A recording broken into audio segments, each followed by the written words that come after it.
అనకాపల్లి జిల్లా రాంబల్లి మండలం కొప్పగుండపాలెంలో నిన్న జరిగిన విషాద ఘటన.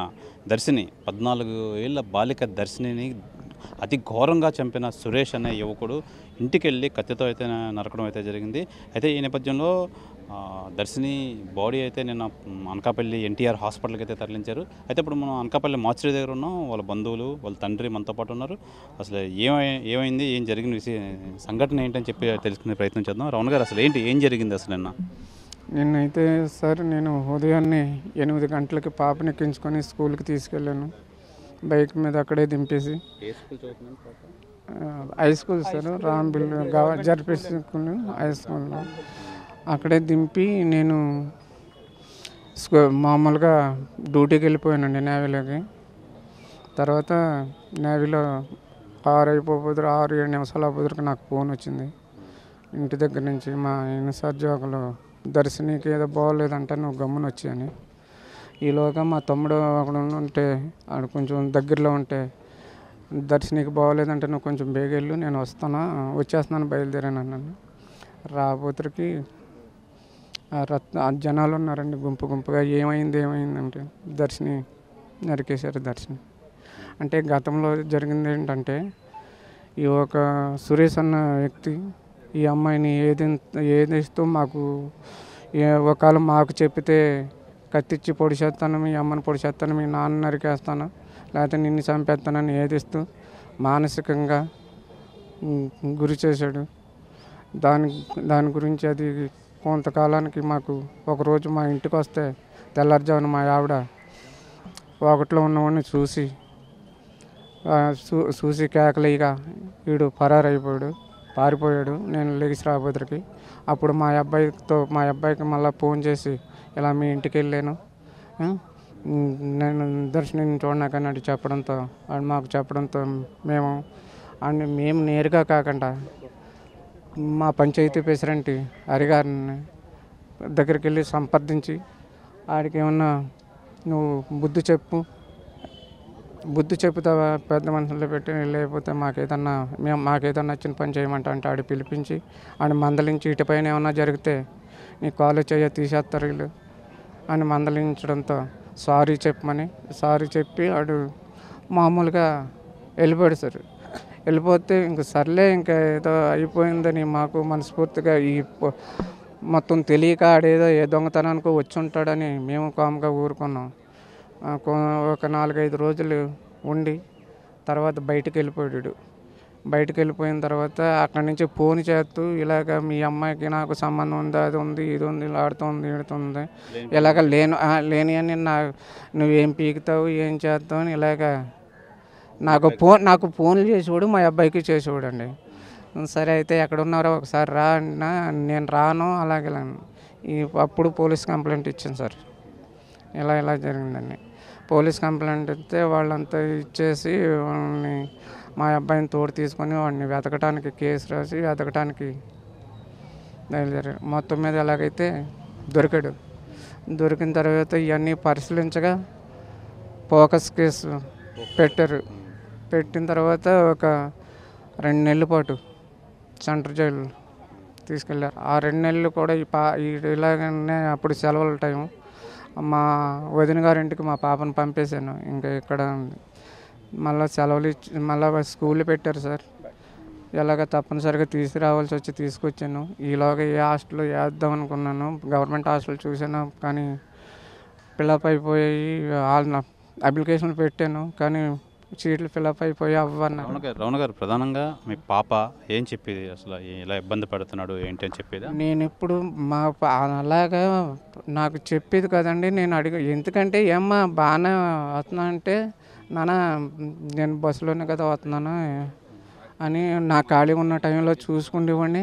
వీడు చెప్పితే నరికేస్తాను, పొడిచేస్తాను, మీ అమ్మ ఒకరితో వెళ్తుంది, ఆ చీకట్లో కత్తిచ్చి పొడిచేస్తాను, మీ నాన్న పడుకున్నప్పుడు వచ్చి ఇది వచ్చేస్తానంటే ఏమన్నా చెప్పావంటేనే ఈవిడ చెప్పడం మానేసిదండి. నేను బాగానే ఉన్నాను, ఏ ఇబ్బంది లేదు అన్నట్టుగా.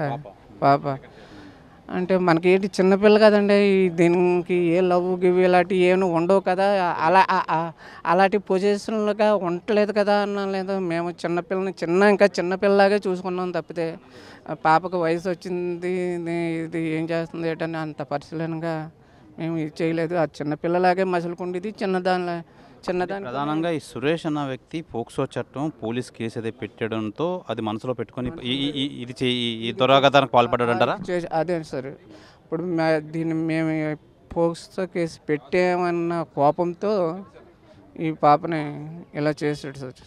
అదే నిన్న సాయంత్రం అసలు ఎలా వచ్చాడు, ఇంటికి ఎలా వచ్చాడు, పాప ఎన్ని గంటలకు వచ్చాడు? ఎలా వచ్చాడంటే పాప 5:15కి ఎలాగ వచ్చింది సార్. అయితే అక్కడ వీడు 2-3 పరిశీలించారంట. ఒకసారి కత్తి తట్టుకొని తిరగడం అటు ఇటు. మా ఇంటి దగ్గరికి రాడు సార్. అప్పటి నుంచి నేను ఎప్పుడు చూడలేదు రావడం. ఆ శివరికి వాళ్ళ అమ్మమ్మ గారి ఇల్లు శివర, అయితే మాది ఈ శివర.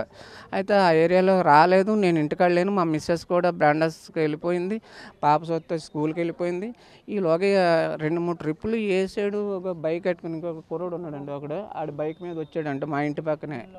ఆ కుర్రోడు ఆ బైక్ పక్కన వచ్చి బైక్ వేసుకొని మా ఇంటి పక్కకు వచ్చి మళ్ళీ తిరిగి వెళ్ళిపోయాడంట. ఈలోగా ఎవడే పని మీద పోతున్నాడో గమనించలేక ఇది ఒకవేళ అలాంటి వాళ్ళు నాకు ఇంత మునుపు జరిగింది కదా, నాకు ఫోన్ చేసి చెప్పినా నేను అందుబాటులో ఉందును, నా పాపను కాపాడుకుందును. ఇంతవరకు ఇది ప్రాణాలు కాపాడుకున్నాను. నాకు ఒకే ఒక పాప, ఒక బాబు. అపురూపంగా నాకేమి లేకపోయినా కష్టపడాలని అపురూపంగా పెంచుకున్నాను సార్. బాబు ఇంకోండి బాబు అది ఎక్కడ ఏమంటున్నారు ప్రధానంగా అసలు పోలీసులు వెతుకుతున్నారా, గాలిస్తున్నారా ఆయన కోసం? అలాగ అంటున్నారు సార్. మరి గాలిస్తున్నారా? వాళ్ళు గాలిస్తున్నాను అంటున్నా. మాతో మట్టుకి వెతుకుతున్నాము ఏంటి ఇంకా దొరకలేదు అంటున్నారు. మరి వాళ్ళు ఎంతవరకు ఎదుగుతున్నారో తెలియదు. నాకు ఏ ఆప్షన్ లేదు సార్. మీరు ఆ పోలీసులు, మీ మీడియా వాళ్ళు నాకు న్యాయం చేయగలిగితే పట్టుకొని వాడిని నాకు అప్పచెప్పితే అదే న్యాయం సార్. నా చనిపోయిన నా పాపను తెచ్చి మీరు ఎలాగ ఇవ్వలేరు కాబట్టి వాడిని అప్పచెప్పితే ఇంకో ఇతర పిల్లల్ని కాపాడుకునే వాళ్ళం అన్నా అవుతాం అండి. ఇప్పుడు నాలాగే ఎంతోమంది ఉంటారు. అందరూ పాపను పట్టుకొని చదివించడానికి తీసుకెళ్లారు, తీసుకురాలేరు. ఏ టైం ఇప్పుడు 4 రోజులు మర్చిపోతే మనం ఏం పీకేమని ఇంకొకటి దగ్గరికి వెళ్తారు, ఇంకొకటి చేస్తారు. అలా ఇంకోటి చేసుకుంటూనే పోతారు. అందుచేత దయచేసి ఆ పోలీసులు, మీడియాలు మిమ్మల్ని కోరుకునేది ఏంటంటే అన్ని ఎక్కడన్నా వెతికి పట్టుకుని మాకు అప్పచెప్పండి, లేదా మా కళ్ళెదురాన్ని ఎన్కౌంటర్ చేసేయండి. అదే సార్ మేము కోరుకునేది. లేకపోతే మేము బతుకున్నా వేస్ట్. మా పిల్లలు పోయాక మేము బతికేం చేస్తామండి? చెప్పండి, మీరు ఏమవుతారు? పాప దర్శనికి ఏమవుతారు? ఏమవుతారు మీరు? బాబాయ్ 5:30కి వచ్చిందండి. 5:30 దాటాకు వచ్చిందండి. నేను అక్కడే ఉండండి. తాళాలు ఇచ్చింది కూడా మేమేనండి. తాళాలు ఇచ్చింది వెళ్ళిపోయిందండి. వెళ్ళిపోయిన తర్వాత నేను 2 నిమిషాలు కూర్చున్నానండి అక్కడే తాళాలు ఇచ్చిన కాడ. వెళ్ళిపోయింది. తర్వాత నేను 2 నిమిషాల తర్వాత మా అమ్మగారు పాప దగ్గరికి వెళ్ళారు. నేను ఇంటికాడ బయలుదేరాను. నేను నైట్ డ్యూటీకి వెళ్తానమాట. అందుకని నేను వెళ్ళిపోయేటప్పుడు మా అమ్మగారండి ఆమె వెళ్ళిందనమాట. ఆమె వెళ్ళిన తర్వాత ఆమెకు ఎందుకు వెళ్తే డోర్లు వేస్తున్నాయి. డోర్లు కొడితే డోర్లు తీయట్లేదు. తీయపోగలనే ఏం చేయకుండా పెద్ద గోల పెట్టింది. గోల పెట్టినా తీయలేదు. టీవీ మరి ఫుల్ సౌండ్లో ఉందండి. సౌండ్లో అంటే ఏటి తీయట్లేదని కోల్తో అయినా సరే తీయట్లేదండి. అప్పుడు చిన్న డోర్ గ్యాప్ ఇచ్చాడండి అంతేనండి. పక్కన ఉండగానే ఇలా తోసేసి వెళ్ళిపోయాడంటండి. అంతలోకి మా అల్లుడు ఉన్నాడండి. మా అమ్మ గోలెట్టుగానే ఆయన ఎందుకుండా పరిగెట్టి ఫోన్ ఎట్టుకొని వచ్చి నాకు ఫోన్ చేశాడు. తెగిపోయిందంటే ఒకవేళ మా అబ్బాయి స్కూల్కి వెళ్తాడు, ఒకవేళ ఏం బస్సులో కట్ట తెగిపోయింది అనుకో నేను పరిగెడి వచ్చానండి. పరిగెడితే కుర్రోడు కాపాడలేదు. కాబట్టి వెనక్కి తిరిగి చూస్తే మా అన్నయ్యలది వెనకెత్తరండి. చూడగానే ఏంటంటే బోలోమని జనం ఉన్నారు. అక్కడ పరిగెట్టి వెళ్తే పడుకొని ఉందండి. అప్పటికైతే ఇక చిన్న ప్రాణం ఉందండి. కాళ్ళు కొట్టుకుంటున్నాయి. చూసామండి. చూసిన తర్వాత వదిలేసి ఒకరు ఇలాగ పరిగెట్టాడు, అలా పరిగెట్టామండి. పరిగెట్టి ఎక్కడ దొరకలేదండి. ప్రధానంగా నిన్న జరిగిన ఈ హత్య ఉదంతంలో ప్రత్యక్ష సాక్షి ఈ దర్శిని వాళ్ళ నానమ్మ దగ్గరుండి చూసి ఆ లోపల నుంచి ఈ సురేష్ అన్న వ్యక్తి రావడంతో వారించడంతో తప్పించుకొని అక్కడి నుంచి పరారయ్యిన నేపథ్యంలో అసలు నానమ్మ అమ్మ నిన్న ఏం జరిగింది, ఏం చూశారు నిన్న? నేను లోపల ఏం జరిగిందో చూడలేదండి దయచేసి. నేను పైన మట్టికి 4 తలుపులు 4 పక్కలు వేసేసాడు. కిటికీలు కూడా వేసేసాడు కనపడకుంటాను. దర్శిని అని బాధాను. తలుపులు చుట్టూ తిరిగాను. ఏది ఉంచుకుంటా అన్నీ చేసేసాడు. వేసేసి ఆ కాలుతో దన్నేను డోరు. దంతే ఏం చేశాడు, ఇలా గ్యాప్ పెట్టుకొని వచ్చి నన్ను అలా నేను చెయ్యటేసుకున్నాను. నువ్వా అని చెయ్యట్టుకుంటే నన్ను ఎలా తోసేసి అలా పోయాడండి.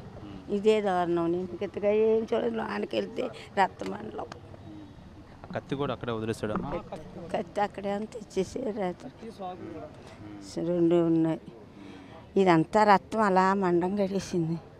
ఎక్కడ దెబ్బ ఏం లాభం అంటుకోవద్దు అన్నారు పిల్లని. నేను చూసేటప్పుడు చిన్న ప్యాన్ ఉంది, కొన్ని అలా చూసింది. ఇదంతా పూతనేస్తాం అలా మండలం కట్టేసిందండి. అంటుకోవద్దు అన్నారు పిల్లని. ఇది జరిగింది. మీ మనవరాలకి ఇంత బాధ కలిగింది, ఈ హత్యకు పాల్పడ్డాడు. ఎలాంటి ఏం కావాలి, ఎలాంటి న్యాయం కావాలి మీకు? ఏం చేస్తారో మీకు ఏ నమస్కారం తండ్రి, ఒక బిడ్డ మమ్మల్ని ఏం చేస్తారో మీరుకే న్యాయం లేదు. అర్ధరాత్రి ఈ బంధువులు అయితే మనతో పాటు ఉన్నారు, ఇంకాను వాళ్ళ మాటలో తెలుసుకుందాం. చెప్పండి, ఏం కావాలి, ఎలాంటి న్యాయం కావాలి? రుచికి తీయాలి సార్. రుచికి తీస్తే ఇంకొక ఎత్తికి ఎవరికి కూడా జరగదండి. ఇలాంటి ఇప్పుడు మాకు రాంబిల్ మండలంలో అయితే ఏం జరగలేదు సార్. అంటే భయంతో ఇల్లు ఉంటుండగా భయంతో బతకడం వస్తుంది సార్. ఇప్పుడు ఈ పిల్ల కాకపోతే ఇంకో పిల్లన్నా ఇలా చేస్తారండి. ఈ ఉరిసికి తీసామనుకోండి సార్, అది ప్రతి వాళ్ళు కోరుకుంటున్నాం సార్. అది ఉరిసికి తీస్తే ఇంకో ఎత్తుకన్నా కొద్దిగా భయం వస్తుంది సార్. చెప్పండి, ఏమవుతుంది, మీకు ఏమవుతుంది? దర్శని ఏం చెప్తారు? బాబాయ్ అదే ఉరి6 లాగాలండి మొత్తమేనా. ఎక్కడైనా వెతికి ఇప్పుడు వచ్చి పోలీస్ డిపార్ట్మెంట్ కూడా వెతుకుతున్నాం అంటున్నారు కానీ ఎతకలేదు. ఏ మాయ మాట్లాడి ఇక్కడ తీసుకొచ్చి ఏదో చేసి బాడీని గట్ట మేము ఇవ్వమన్నా సరే తీసుకొస్తుంది తప్పించి, కానీ పోలీస్ డిపార్ట్మెంట్ మాకేం సహకరించినట్టు ఏం కనిపించలేదండి. అది ఉరి6 లాగాలి. ఎక్కడైనా పట్టుకొని వాళ్ళని ఉరి6 లాగితేనే మనకు ఉంటుంది. అది అదే ప్రధానంగా ఈ దర్శిని హత్య అనేది చాలా బాధాకరమైన విషయం. ఎలాగైనా పోలీసులు ఆ హతుడు ఎవరైతే సురేష్ ఉన్నాడో సురేష్ని వెంటనే పట్టుకొని మాకు అప్పచెప్పాలని చెప్పి చాలా ఆవేశపూరితంగా అయితే ఉన్నారు. అయితే ఏదేమైనా దర్శిని బాడీ పిఎం అయితే అయ్యే ప్రాసెస్లో అయితే ఉంది. వీళ్ళంతా బాడీ కోసం వెయిట్ చేస్తున్నారు. ఏదేమైనా ఆ సురేష్ని పట్టుకొని కంపల్సరీగా శిక్ష విధించాలని చెప్పి దర్శిని తండ్రి కానీ నాన్నమ్మ కానీ వాళ్ళ బంధువులు కానీ అందరూ కోరుతున్నారు. కెమెరామెన్ అజయ్తో శివరామకృష్ణ టీవీ, విశాఖ అనకాపల్లి నుంచి. మరిన్ని వీడియోస్ కోసం ఛానల్ సబ్స్క్రైబ్ చేయండి. లేటెస్ట్ అప్డేట్స్ కోసం వాట్సాప్ ఛానల్ ఫాలో చేయండి. అండ్ లింక్ డిస్క్రిప్షన్ లో ఉంది.